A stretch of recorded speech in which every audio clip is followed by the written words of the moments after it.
Hi, I'm back again, and this time I'm going to be talking about how producers identify their target audience.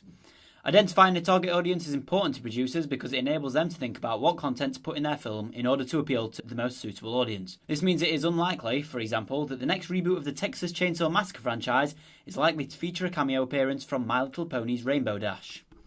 One theory on how producers identify their target audience was by Yen Ang in 1991.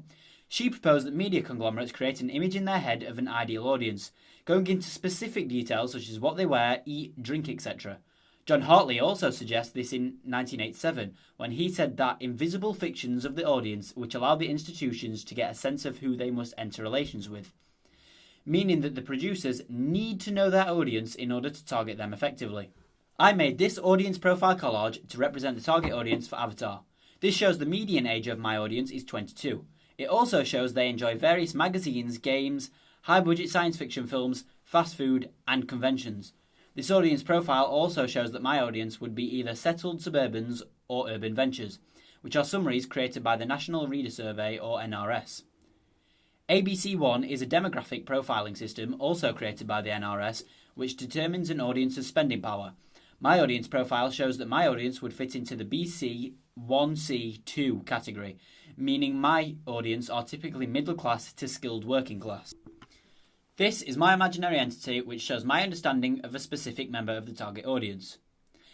Sam is a 22-year-old male from Manchester who has just finished his degree in media.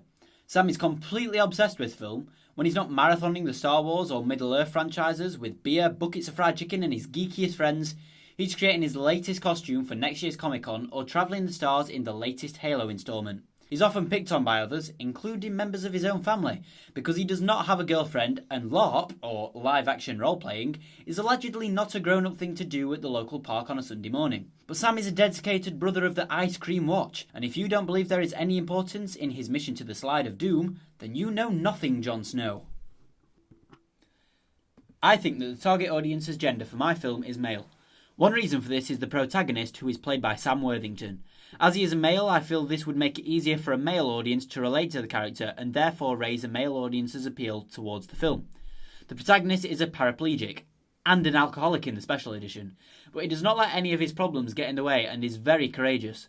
So in this sense, he represents the ideal self, by Carl Rogers in 1980. The protagonist, Jake Sully, is part of the military, and as the military is often stereotypically associated with men, and the majority of the military are made up of men, this is supported by this document on the official Parliament website, which shows only 12.8% of the British military are actually female.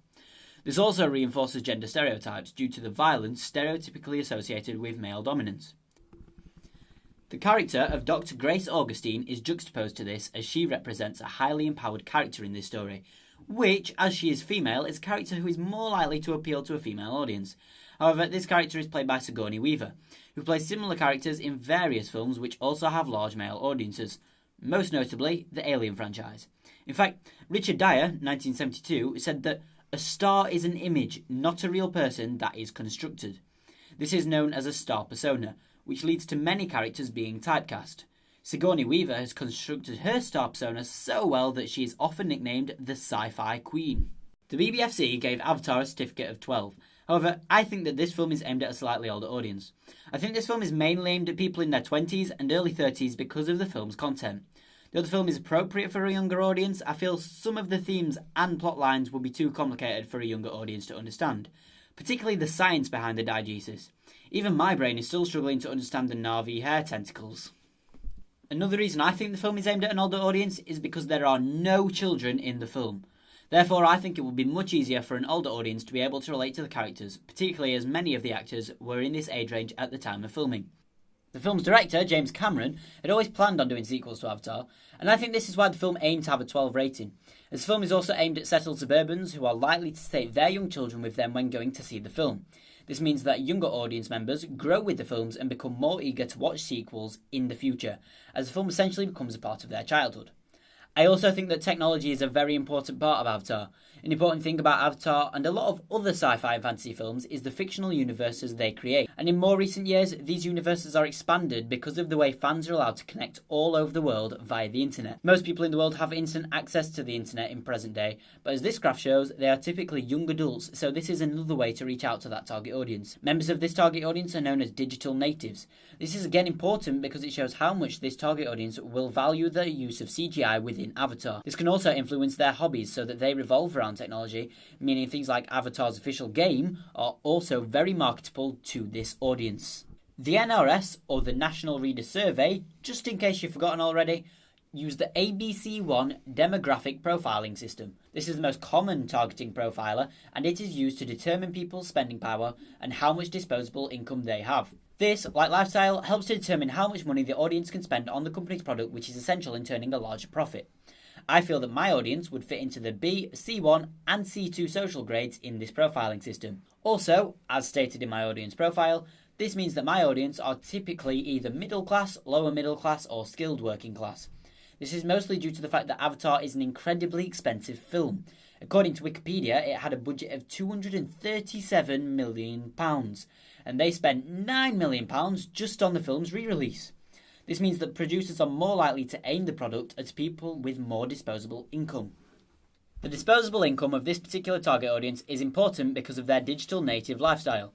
This means they are most likely to be influenced by any technological merchandise. This also means they are more likely to be able to afford the various editions of the Avatar DVD.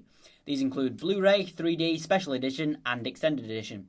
They may even want to spend their money on the extras available on the Avatar website. And if, like Sam, they would like to attend Comic-Con, that means they also need plenty of money to spend on the Avatar merchandise. The reason that I decided this film was not aimed at upper class people is in relation to lifestyle. Upper class people are not likely to be very family orientated due to high frequency workloads.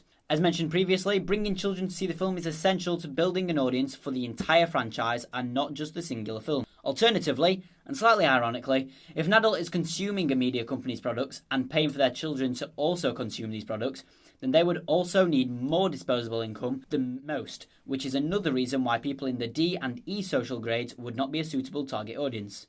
And that's all I have to say for now. If you're still eager to know more, then remember to keep up to date with this blog. And so until my next blog post, au revoir.